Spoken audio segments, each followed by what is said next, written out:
Welcome to the slop farm. Enjoy the video.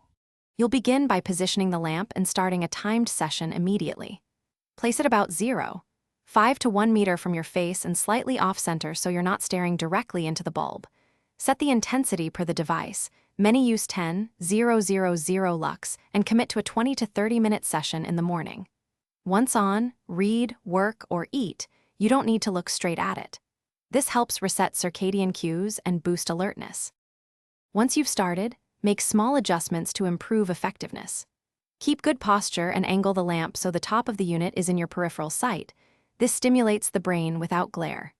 If you're new, increase session length by 5 to 10 minutes every few days until you reach 20-30 minutes.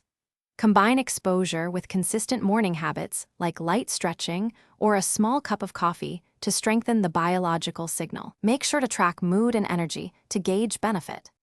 When the session ends, turn the lamp off and note how you feel and the exact duration. This builds reliable data. Finish early enough that light exposure won't delay nighttime sleep. Avoid use after mid-afternoon. If you experience side effects like eye strain or headache, reduce intensity, move the lamp another 0.2 to 0.5 m away or shorten sessions. If problems persist, consult the manual or a clinician. Remember, consistency is why it works, and small tweaks solve most issues. Thanks for watching. Consider subscribing if we helped you today.